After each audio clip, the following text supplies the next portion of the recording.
Three, two, one. You ready?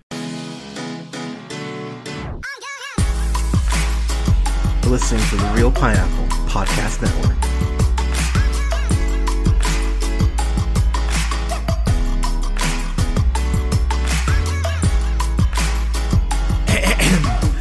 Good evening, everybody. Thank you so much for listening. This is the Real Pineapple. This is your humble host, Hunter, here.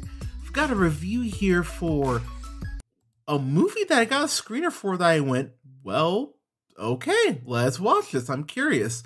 This is the directorial debut of Robin Wright, which I was a little surprised by, if I'm being honest. I was like, really? This is the first time she's directed something? I thought she directed an episode of House of Cards. I could be wrong on that, but I mean, obviously, I don't need to go through her filmography, but I'll go through a couple things here. Obviously, you know her from, I mean, my personal favorite would probably be, I do love State of Play. Really love State of Play, but, you know Robin Wright from Moneyball, Girl with the Dragon Tattoo, Everest, if you saw it, Blade Runner 2049. You, of course, know her from Wonder Woman and Wonder Woman 84. Princess Bride, obviously. Robin Wright has been a fixture and easily is one of the best actresses, honestly, that we have working today. So hearing that this was her film directorial debut was pretty surprising, to be completely honest. But the problem with this movie, and I'm just going to kind of jump in here, I can't really tell you a lot about it. I have to kind of dance around this because the problem with Land overall, I'll get to here in a moment, but it really is, it's one of those things you just kind of need to see. But as far as the plot is concerned, really what this film's about, it takes place in Wyoming. Robin Wright plays Edee, who goes through this tragedy that I will just kind of leave that for you to discover yourself. He goes through this tragedy and really decides to go, I'm going to sell most of my stuff. I'm going to go out in the middle of nowhere, no cell phone. She actually even has her vehicle taken away.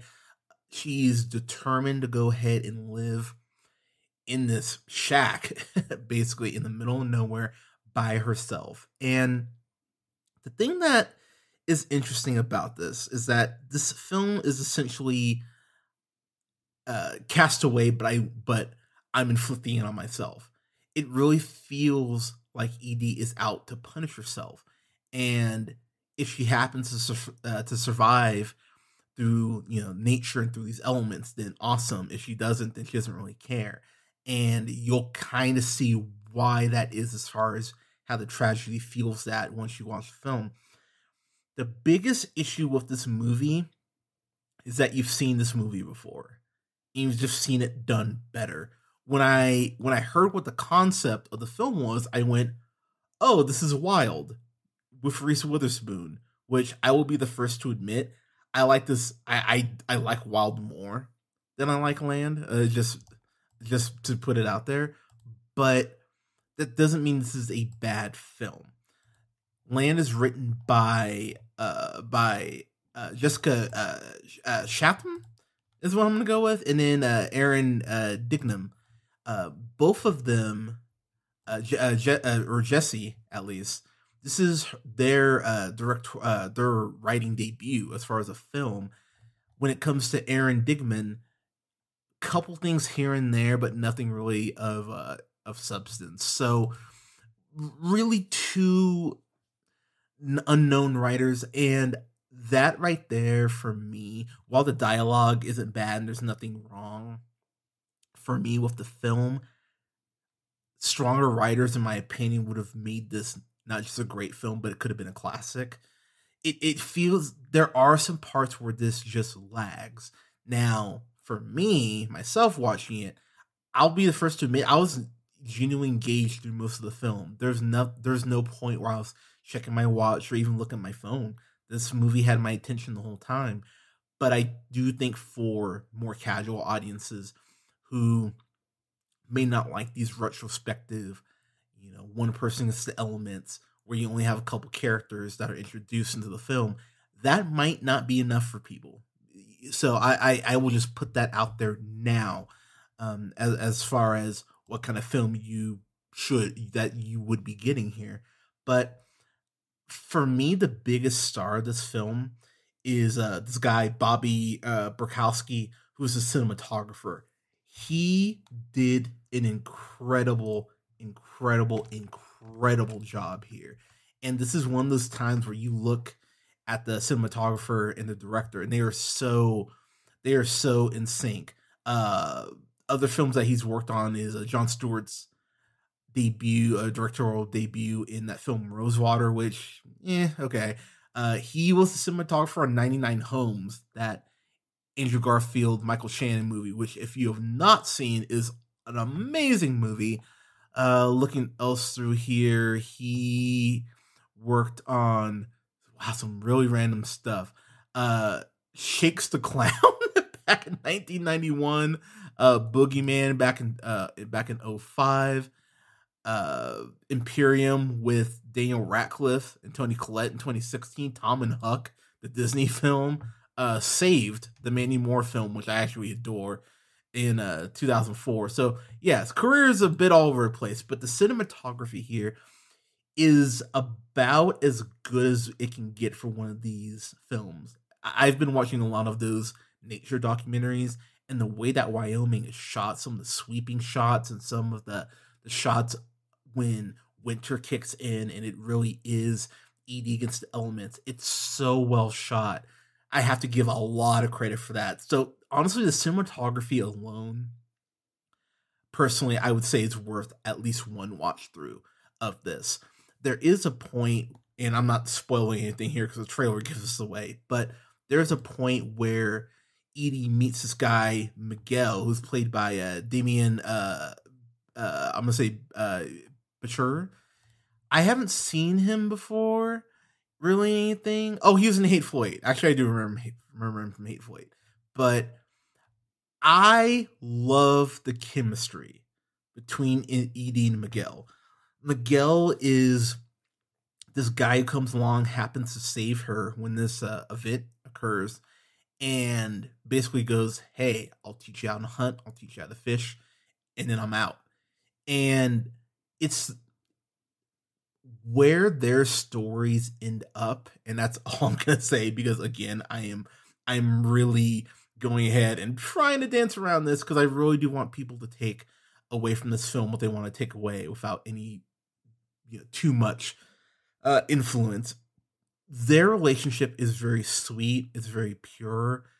There are these little cracks where you get to see them start to open up to each other.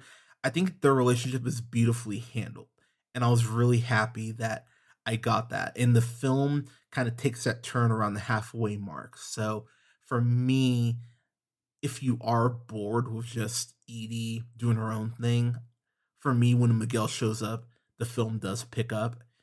And I think for most audience members, they're going to kind of feel the energy ramp up when Miguel does show up. The other thing I love about this movie, Edie clearly does this on a whim. There's a point where Edie's looking through the Northwest game processing handbook. Like, she doesn't know what the fuck she's doing, and it's actually fascinating to see how her brain works as far as trying to just make mundane things work for her. Getting water and fishing for food, and just these things that are her life now because of where she's living. There's an outhouse that she had to clean, which I will tell you right now, fucking gross. I I could never, as weak as my stomach is, I could never use an outhouse. Even using a porta potty, I always hold my nose. But just, oh god, just that scene in particular, when you see it, she has to clean this outhouse out because the guy who owned the cabin beforehand, there are bugs and flies and literal shit all over the place, and she has to clean all this. For me, I would have gone, yep, fuck that, I'm good.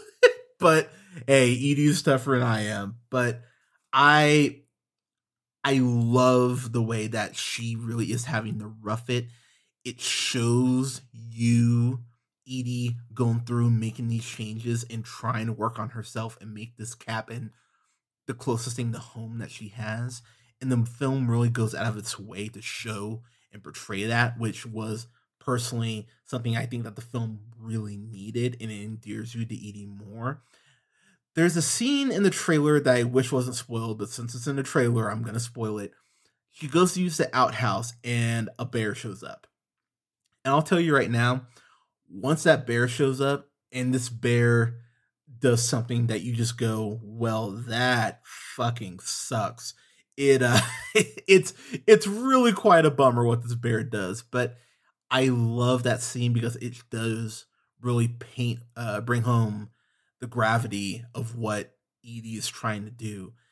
My folks, they live out in the middle of nowhere in Montana, and when I when they just tell me some of the stuff that, oh yeah, we had a bear, in the backyard, and we had to, make sure the chickens weren't out. I just sit there and think, oh my god, this is why I could never live in the country. This is like, that sounds terrible, but my parents love it, and there is this point where, and this is one of the few things I will spoil, where Edie tries to pull a Riggs, and there's a point where she has a gun to her chin, and then puts it in her mouth, and it's a beautifully uncomfortable scene because the storm hits and she's just not prepared for it, and you can tell while she's punishing herself for being out there, there's that point where her psyche clearly cracks, and she goes, "Is this punishment even worth it for what I've lost and what's happened to me?" And I love,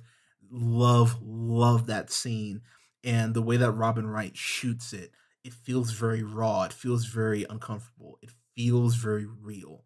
It's exactly how it should feel. And honestly, it might, outside of the last scene in the movie, which again I will not spoil, it might be my favorite scene in the movie. It's so incredibly well handled across the board. So I'm trying to think if there's anything else I wanted to go ahead and um ah there's a line that Miguel does drop that I went, that's a wonderful fucking line, where he goes, only a person who's never been hungry would think starving is a way to die. There are better ways to die. I love that line so much, and it actually gave me chills. Edie becomes a better character because of Miguel. And while this would have been tropey, and I understand that people would probably ding the movie for this, I wish there's a little dialogue of just Edie, even if she was talking to herself, even if she was just journaling. I would have liked a little something, just her independent from when the guy shows up.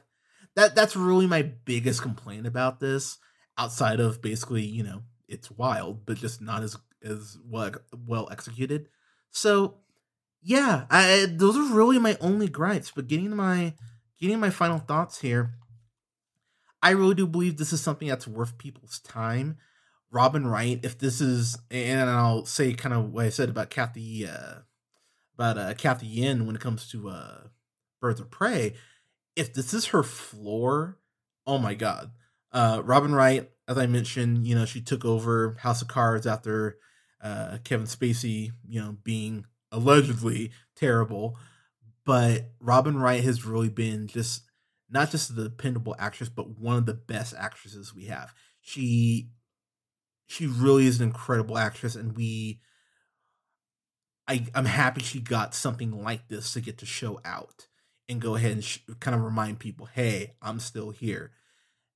If she's going to be directing more stuff, I'd love to see what she could do with a book smart type film.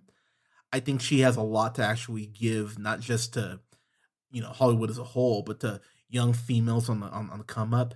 I really am a huge fan of hers, and this made me a bigger fan of hers. This will not be something that will be probably on most people's best of list for 2021, but this is well worth something to seek out and something to very much meditate on, as far as learning to forgive yourself, learning to work through tragedy, how to deal with trauma, how to not give up on yourself. There are some things here that you can take away, and I believe you can leave this film feeling inspired.